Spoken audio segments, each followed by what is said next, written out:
बहुत बड़ा खुलासा हुआ है। ईरान के राष्ट्रपति पेजेश्कियान घायल हैं और उनका घायल होना इस बात की दलील है, खतरे में है।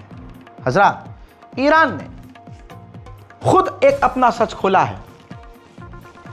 ईरान के अधिकारी ने बताया कि जब जंग चल रही थी तो इजराइल ने ईरान के राष्ट्रपति पेजेश्कियान को निशाना बनाया था। राष्ट्रपति को, यानी राष्ट्रपति सेफ नहीं थे।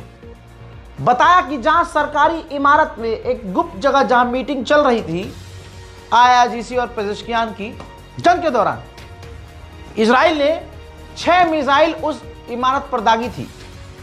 उस दौरान पेजेश्कियान घायल हुए थे और अभी भी उनका पैर जख्मी है। बहुत ज्यादा जख्म नहीं है, ज्यादा चोट नहीं है, लेकिन चोट है। और आईआरजीसी और ऑफिशियल्स को पीछे के रास्ते से, बैक डोर से, वहां से बिल्डिंग से निकलना पड़ा था अपनी जान बचाकर। अब रिपोर्ट यह है, अधिकारी ने कहा है कि जांच चल रही है, बड़े लेवल पर, वाइड एंगल पर जांच चल रही है कि इंटरनल कोलैबोरेशन में क्या सीन था। मतलब राष्ट्रपति जिस जगह पर है उसकी खुफिया जानकारी बाहर कैसे लीक हुई, यह चेक किया जा रहा है कि गद्दार कौन है।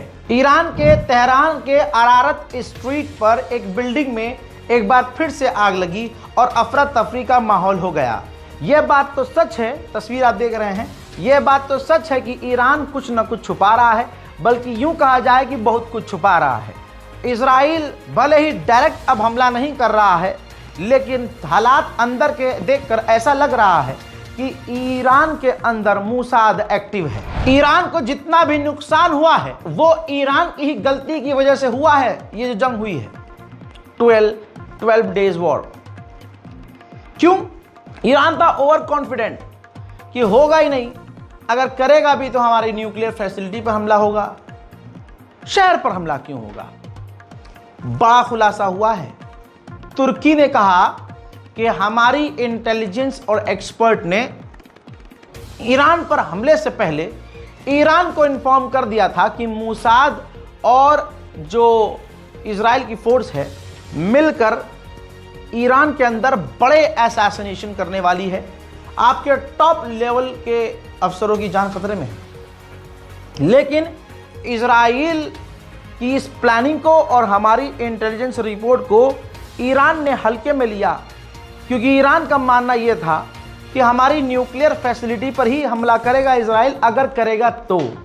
लेकिन हाँ, आपने और हमने देखा कि ईरान के चप्पे चप्पे पर इजराइल ने हमला किया और करने की कोशिश भी की। यानी तुर्की ने, दूसरा मतलब यह है कि तुर्की ने ईरान को इन्फॉर्म किया था और मदद करने की कोशिश की थी, लेकिन ईरान ने हल्के में लिया। उधर जर्मनी के चांसलर ने ऐलान किया है कि आने वाली 15 तारीख को हम ईरान के ऊपर नए तरीके के प्रतिबंध, कड़े प्रतिबंध लगाने का ऐलान करने वाले हैं। ईरान पर कभी भी बड़ा हमला हाल फिलहाल में होने की संभावनाएं अब और बढ़ गई जब अमेरिका ने ईरान से कह दिया है कि हम गारंटी नहीं लेंगे कि इजराइल आप पर अटैक नहीं करेगा। सीधी बात है, इजराइल अपने फैसलों का खुद मालिक है और हम यानी अमेरिका ईरान को कोई गारंटी नहीं दे सकता कि इजराइल आप पर हमला नहीं करेगा। खबर आ रही है कि ईरान के विदेश मंत्री हाल फिलहाल में, आजकल में ही चीन पहुंच सकते हैं, जहां पर कई बड़ी डील्स हो सकती है और ऐलान हो सकते हैं। वहीं रशिया ने खंडन किया है कि पुतिन ने ईरान से नहीं कहा है कि आप यूरेनियम मत बनाइए या फिर आप ये काम मत कीजिए और वो काम मत कीजिए। पुतिन ने कहा है कि ये रूस और ईरान की दोस्ती को और रूस की इमेज को खराब करने के लिए डर्टी पॉलिटिक्स और प्रोपेगेंडा चल रहा है पुतिन के खिलाफ। ईरान और रशिया की सुखोई 35 की डील हो चुकी है। वो बात अलग है कि रशिया ने अभी तक ईरान को सुखोई 35 नहीं दिए हैं, लेकिन आपको बता दूं कि ईरान ने कहा है कि अगर ये डिलीवरी पूरी हो गई तो रशिया से Su-57 हम खरीदने की तैयारी भी करेंगे। ईरान के पार्लियामेंट असेंबली के एक स्पीकर हैं जिनके एक सोशल मीडिया पोस्ट से बवाल मच गया है। ये देखिए, उन्होंने इजराइल के ऊपर परमाणु बम गिरता हुआ और पूरे इजराइल को जलता हुआ अपने इंस्टाग्राम पोस्ट में दिखाया है, जिसके बाद बवाल हो गया और ईरान की नीयत के लिए कई सवाल खड़े हो गए कि ईरान असल में चाहता क्या यही है कि इजराइल बर्बाद हो जाए या इजराइल पर परमाणु बम दाग दिया जाए। ईरान के IRGC के एक ऑफिशियल ने बताया कि जब हमने इजराइल पर खैबर मिसाइल दागी और वो खैबर शिकन मिसाइल जब दागी और वो मिसाइल गिरती हुई हमने देखी और मैंने आपको दिखाई थी, जिसने तेल अवीव अशदोद के इलाकों में क्या ही तबाही मचाई थी। IRGC के एक लीडर बता रहे हैं, ऑफिसर बता रहे हैं कि जब हमने खैबर शिकन मिसाइल दागी तो इजराइल ने दूसरे एक बिचौलिए देश से कहा कि इजराइल सीज फायर चाहता है। यही वजह है दुनिया ने देखा जो इजराइल कभी भी सीज फायर को फॉलो नहीं करता, ना आगे से सीज फायर की बात करता है, उसने पहली बार ईरान से कहा सीज फायर चाहिए। ईरान की मिसाइलों से जो इजराइल में गिरी, एक फिलीपीन के नागरिक समेत टोटल 29 लोगों की इजराइल में मौत हुई है और हजारों घायल हुए हैं। हालांकि इतिहास में ये खबर है, रिपोर्ट है और जांच रिपोर्ट भी है, इजराइल ने खुद कहा कि हमें पूरे इतिहास में अपने कभी इतना बड़ा नुकसान उठाना नहीं पड़ा जितना नुकसान हमें इस हमले में ईरान के उठाया है। लीजिए, कल बताया था, आज रिपोर्ट आ गई।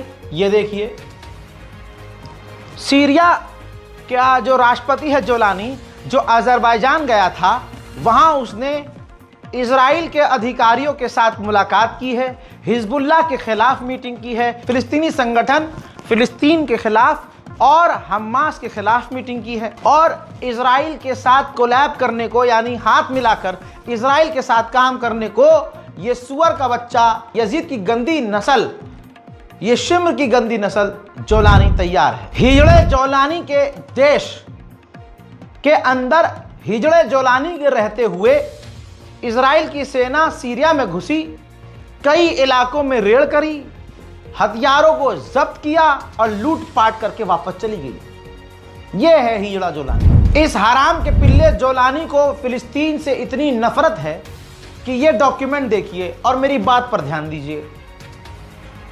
जब बशर अल असद या दूसरी सरकारें सीरिया में होती थीं, तो जो फिलिस्तीनी रेफ्यूजीज आसपास जॉर्डन, इजिप्ट, सीरिया, लेबनान में जाकर रहते हैं, उनको बड़ी इज्जत दी जाती थी और अभी भी दी जाती है। सीरिया की जो पिछली सरकार थी, वो फिलिस्तीनियों को एहसास ना हो कि वो अपने मुल्क से बाहर हैं, अपने ऑफिशियल डॉक्यूमेंट में लिखती थी उनको सीरियन फिलिस्तीनियन रेफ्यूजी, उनको सीरियन भी कहते थे। लेकिन ये जो जोलानी आया है, ये डॉक्यूमेंट आपकी स्क्रीन पर है, इसकी सरकार उनको सिर्फ फिलिस्तीनी कह रही है। सीरिया का नाम उनके नाम के आगे से छीन लिया गया है और उनको गैर करार कर दिया गया है। उधर सीरिया में द्रूज कम्युनिटी और जोलानी की फौज में आपस में फिर से भिड़ंत हुई है, जिसमें 7 द्रूज कम्युनिटी के लोग मारे गए हैं। अजाब तो आएगा ही जोलानी पर भाई। सीरिया में जब से जोलानी आया है और बुरा हाल हो गया है। ये तस्वीर देखिए, सीरिया में पिछले अब टोटल 10 दिन से ऊपर हो चुके हैं। जंगल की आग बढ़ती जा रही है, काबू करने की कोशिश किया जा रहा है, लेकिन आग पर काबू पाना अभी मुमकिन नहीं है। जंगल की आग तेजी से फैल रही है। दोस्तों, अब आइए गाजा का हाल बताऊं।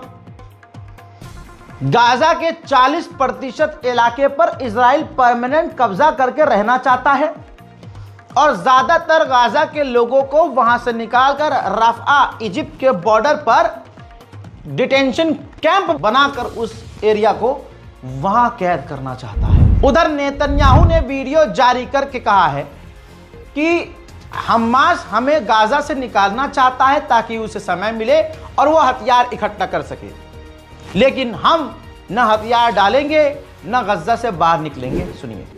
אנחנו קיבלנו את העסקה, את עסקת ויטקוף, ואחר כך את הגרסה שהמתווכות הציעו לנו. אנחנו קיבלנו את זה, חמאס סירב לזה. ומה הוא רוצה? הוא רוצה להישאר בעזה. הוא רוצה שאנחנו נצא, שהוא יתחמש, שיוכל לתקוף אותנו שוב ושוב, אני לא אקבל את זה. אני אעשה הכל כדי להחזיר את החטופים שלנו. אני נפגש עם המשפחות, אני יודע את הקושי שלהם, אני יודע את הסבל שלהם. אני נחוש להביא את החטופים הביתה ולחסל את החמאס. ראש הממשלה, ואנחנו רואים סקרים באולפנים שרוב הציבור בעד העסקה. בטח, גם אני בעד עסקה, אבל לא אומרים לך את הצד השני, הרי זה סקרים מהונדסים, הם תמיד מטעים את הציבור. ותמיד מופתעים אחר כך מה קורה באמת, כי הם לא שואלים.